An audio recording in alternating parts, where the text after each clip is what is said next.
Hi friends, welcome to our channel.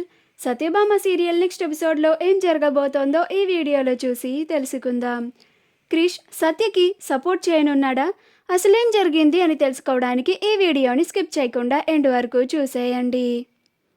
సత్య తన పుట్టింటి నుంచి చాలా నిరాశగా బాధపడుతూ తిరిగి అత్తగారింటికి వస్తూ ఉంటుంది. బయటే ఉండి ఇది గమనించిన మహదేవయ్య, ఏమ్మా సత్య, మీ పుట్టింటికి వెళ్ళి నీకు మద్దతుగా ఉంటారు అని మాట్లాడుకొని వస్తాను అని అన్నావు. ఏరి నీకు సపోర్ట్ చేస్తా అని చెప్పిర్రా అని అంటాడు. అప్పుడు సత్య, మీకు తెలిసి కూడా ఎందుకు మావయ్య ఇలా మాట్లాడుతున్నారు అని అంటుంది. అప్పుడు మహదేవయ్య, పుట్టింటోళ్ళు నీకు ఎందుకు సపోర్టుగా లేరో నన్ను చెప్పమంటావా కోడలా అని అంటాడు. అప్పుడు సత్య మహదేవయ్య వైపు అలానే చూస్తూ ఉంటుంది. అప్పుడు మహదేవయ్య, ఎందుకంటే నేను ఒక్క ఫోన్ కాల్ చేసి మీ నాన్నని బెదిరించాను. మీ పుట్టింటోళ్ళు పెద్ద పిరికోళ్ళు, గందుకే నీకు సపోర్ట్ చేయలేరు. నేను నీకు ముందే చెప్పిన, నన్ను దాటి నీకు ఒక్కరు కూడా సపోర్ట్ చేయరు అని. అది నీ మొగుడైనా నీ పుట్టింటోళ్ళైనా అని అంటాడు. అప్పుడు సత్య, కానీ నేను నా యుద్ధాన్ని ఇక్కడితోనే ఆపేయను మావయ్య.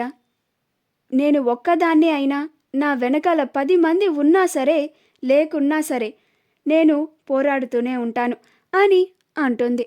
అప్పుడు మహదేవయ్య, నువ్వు అలా పోరాడుతూ ఉంటే నేను నిన్ను చూస్తూ ఎందుకు వదిలేస్తాను కోడలా? నీ పుట్టింటోళ్ళని నరక యాతన పెడతాను.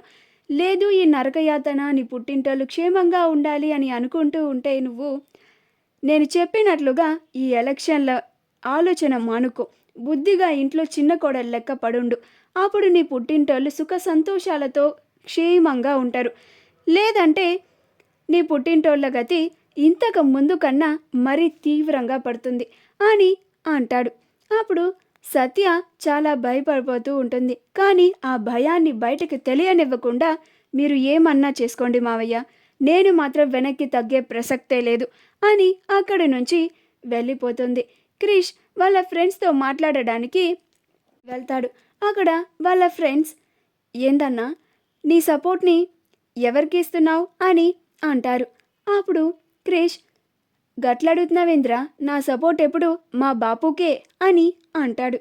అప్పుడు వాళ్ళ ఫ్రెండ్స్, గదేందన్నా మీ బాపుకి ఎందుకని సపోర్ట్ చేస్తున్నావు అని అంటారు. అప్పుడు క్రిష్, గట్లడుగుతావేంద్రా, మా బాపుకి సపోర్ట్ చేసుడు నా బాధ్యత అని అంటాడు. అప్పుడు వాళ్ళ ఫ్రెండ్స్, మరి నిన్ను నమ్ముకొని నీతోనే జీవితాంతం ఉండడానికి నిన్ను కోరి వచ్చిన నీ భార్యకి సపోర్ట్ చేయడం కూడా నీ బాధ్యతే కదన్నా అని అంటారు. అప్పుడు క్రిష్ కొంచెం ఆలోచనల్లో పడతాడు. అప్పుడు వాళ్ళ ఫ్రెండ్స్, మేము మిమ్మల్ని మీ బాపుకి సపోర్ట్ చేయొద్దు అని చెప్పడం లేదన్నా, కానీ సత్యవతిని గట్ల ఒక్కదాన్నే ఒంటరి పోరాటం చేస్తుంటే మీరు వదిలేసుడు ఒక భర్తగా తప్పన్నా. ఏం చేసినా మీరే ఆలోచించి ఒక మంచి నిర్ణయాన్ని తీసుకోండి అని వాళ్ళ ఫ్రెండ్స్ అంటారు. అలా వాళ్ళు అక్కడి నుంచి వెళ్ళిపోతారు. అప్పుడు క్రిష్ ఎవరికి సపోర్ట్ చేయాలి అని బాగా ఆలోచించిన తర్వాత ఇంకా రూపాయి బిల్లని తీసి బొమ్మ బొరుసు వేస్తాడు. బొమ్మ పడితే బాపు దిక్కు, బొరుసు పడితే సత్య దిక్కు ఉంటా అని అనుకొని ఆ కాయిన్ని వేస్తాడు. మా వీడియో కనుక మీకు నచ్చినట్లయితే లైక్ చేయండి, షేర్ చేయండి, మా ఛానల్ని సబ్స్క్రైబ్ చేసుకోండి. పక్కనే ఉన్న బెల్ ఐకాన్ని క్లిక్ చేయడం మాత్రం మర్చిపోకండి.